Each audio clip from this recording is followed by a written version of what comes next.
VTV Tamil என்னுடைய சேனலை subscribe செய்யுங்கள். வணக்கம் நண்பர்களே, இன்று நாம் விக்ரமாதித்தனின் இன்னொரு வீர கதையை ஆரம்பிக்கப் போகிறோம். தயார்தானே? அலசலான சாகசங்களால் நிறைந்த பயங்கரவாத கதைக்கு வாருங்கள். பழைய காலங்களில் உஜ்ஜயினிக்கு விக்ரமாதித்தன் என்பவன் அரசனானான். அந்த நாட்டின் ஒரு தொலைவில் உள்ள கிராமம் முழுவதும் ஒரு பெரியதும் பயங்கரமான பாம்பு பயமுறுத்தியது. இந்த சவாலில் விக்ரமாதித்தன் துணிவுடன் களத்தில் இறங்கி தனது மக்களை காப்பாற்றும் கடமையை மீண்டும் நிரூபித்தான்.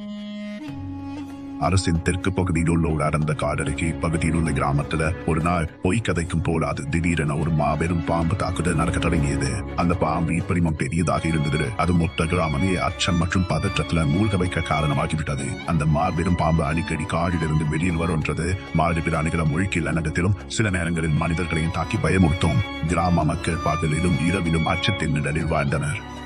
அவர்கள் தங்கள் வீடுகளில் இருந்தே வெளியே வருவதையே நிறுத்தினர். விவசாயமும் முழுமையாக கைவிடப்பட்டது. கிராம தலைவரும் சில கிராம ஆண்டவர்களும் உஜ்ஜயினி அரண்மனைக்கு சென்று அரசன் விக்ரமாதித்தனை நேரில் கேட்டுக்கொண்டு தங்கள் நிலைமைக்கு உதவி மனப்பூர்வமாக கோரினர். கிராம தலைவர் அரசர் உடனடியாக மரியாதை காட்டி, மன்னா, எங்கள் கிராமம் மீது ஒரு அவ்வளவு பெரிய பாம்பு கையெடுத்திருக்கிறது. அது இப்போது நம்மை ஆளுகிறது போல உள்ளது என்று கூறினார். அது எங்கள் மாடுகளை முழுக்க விழுங்குகிறது. எங்களது உயிரும் தனக்கு ஆபத்தாக மாறிவிட்டது. தயவு செய்து எங்களை பாதுகாத்துடுங்க. அரசர் விக்ரமாதித்தன் தலைவர் சொன்னதை கவனமாக கேட்டார். உடனே இந்த பிரச்சனையை தீர்க்க வேண்டும் என்று உறுதி வைத்தார். அவர் தனது அரசவையினரும் படையினரிடமும் இந்த அபாயகரமான பாம்புடன் யார் இவர்களில் தைரியமாக போராட தயாராக இருக்கிறீர்கள் என ஊக்கமளிக்கும் வண்ணம் கேட்டார். ஆனால் அந்த பாம்பின் பயங்கரவாத கதைகளை கேட்ட பிறகு எவரும் முன்வர ஒன்றும் தயாராகவில்லை. அந்தியை ஆனவழியும் அச்சம் அனைவரையும் ஆட்கொண்டது. அப்போது விக்ரமாதித்தன் தானே இந்த பணியை மேற்கொள்ள தீர்மானித்தார். தனது தனிப்பட்ட பொறுப்பும் துணிச்சலும் காட்டினார். அவர் அறிவித்தார், ஒரு அரசனின் மிக உயர்ந்த தர்மான அவன் குடிகளுக்காக பாதுகாப்பு அளிப்பதே. என் நாட்டின் மக்கள் அச்சத்தில் வாழ்ந்த அந்த அச்சத்தை நீக்குவது என் கடமையாகும். அவர் தனது வாளையும் கவசத்தையும் நிறுத்த தயாரானால் தன் மிக வேகமான குதிரையில் ஏறி ஊருக்கு புயல் வேகத்தில் புறப்பட்டார். அரசர் விக்ரமாதித்தர் கிராமத்தை அடைந்து அனைத்தையும் கவனமாக ஆய்வாற்றினார். கிராம மக்கள் அவரை சந்தித்தனர். அவர்கள் அந்த பெரிய பாம்பு காட்டுக்கு அருகில் உள்ள ஒரு பெரிய குகையில் வசிக்கிறது என்று தெரிவித்தனர். அது இரவு நேரங்கள்ல ஊருக்குள் வந்து பயங்கரமா தாக்குகிறது.